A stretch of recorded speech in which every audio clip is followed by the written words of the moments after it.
My mom always carried herself with a quiet grace, the kind of woman who seemed to have lived several lifetimes behind her calm eyes. Growing up, I knew her as Margaret Lane, a devoted mother and a woman who gave everything to her family. She raised me and my younger brother, Daniel, with patience and strength, and even though life wasn't always easy, she never once let us feel the weight of her struggles. She had this smile, warm and gentle, that made you feel safe no matter how bad the world outside could be. I thought I knew everything about her, but after she passed away, I learned that I barely knew her at all. It started the day we began sorting through her things. Margaret had been gone for 3 weeks, and the house she once filled with laughter now felt like a museum of her life. Daniel and I moved slowly from room to room, pausing more often than we worked, caught between grief and nostalgia. In her bedroom, tucked away inside a drawer of her old oak dresser, I found a box. It was wrapped in faded floral paper, the kind that looked like it had been folded and refolded for years. "What's that?" Daniel asked, glancing over my shoulder. "I don't know," I said, brushing the dust from it. Something in me hesitated before I opened it, as if the box was meant to stay hidden. But curiosity, mixed with the need to hold on to anything of hers, won out. Inside were letters, dozens of them, carefully tied together with a ribbon that had lost its color. Some were yellowed with age, the ink faded but still legible. I picked one at random, and as my eyes scanned the words, I felt my heart sink. The letter wasn't from my father. It was from someone named James. The words were tender, aching, full of longing. He wrote about nights under the stars, stolen conversations, and a love that had to remain hidden. He wrote about promises they could never keep and dreams that were never meant to come true. I looked at Daniel, who was staring at me in disbelief. Mom had someone else. I shook my head, still trying to process. I don't know. Maybe before Dad.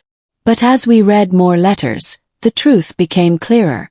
The dates stretched back decades, overlapping the time when she was married to our father. My chest tightened. It wasn't an affair in the usual sense, not judging by the way the letters read. It was something different, something deeper. James wasn't a man asking her to leave her family or betray her vows. He was a man who loved her from a distance, who respected the life she had chosen but never let go of what they had shared once. The story unfolded in fragments across the pages. They had met in college, both young and full of possibility. He was studying literature, she was pursuing nursing. Their paths crossed one spring afternoon in the campus library, and what started as a study session turned into something more. They fell in love, quietly but fiercely. He was her first great love, the kind of love that shapes the rest of your life. But life has a way of pulling people in different directions. When Margaret's father became ill, she returned home to help her mother care for him. James wanted her to stay at school, to chase her dreams, but Margaret couldn't. Family came first for her, it always did. She left college, and their lives drifted apart. Years later, she married my father, a dependable man who worked hard and loved her in his own steady way. James never stopped writing.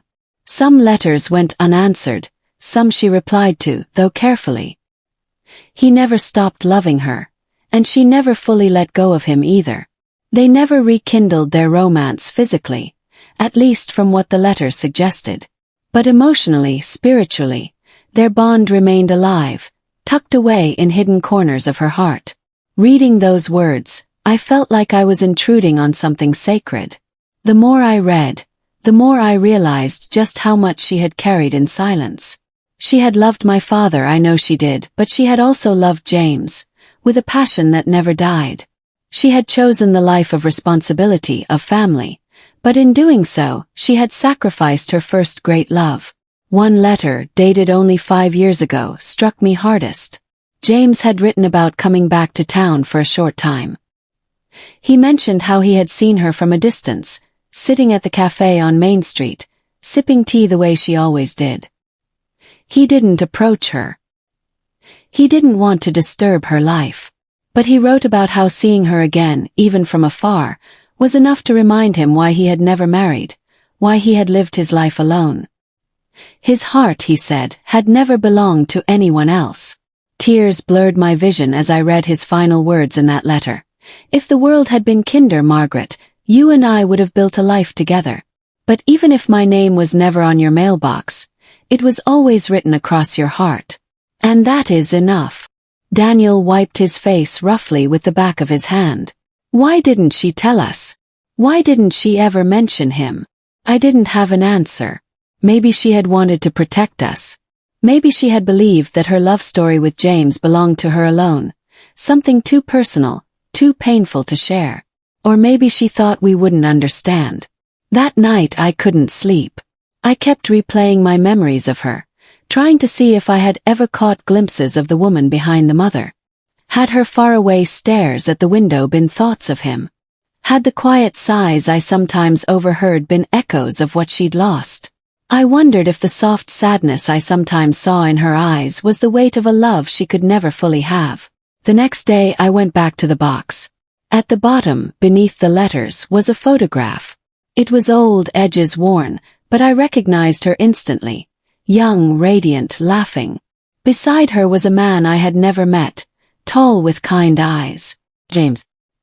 His arm was wrapped around her shoulders, her smile brighter than I had ever seen in any family picture we owned. For a long time I just stared at it. And then I realized something. My mother hadn't lived a life of regret, even if she had lived with sacrifice. She had loved deeply, loved my father, loved us, and loved James. Her heart had been big enough to hold it all. Maybe she hadn't told us because she wanted us to remember her the way she lived with us, not the parts of her story that belonged to someone else.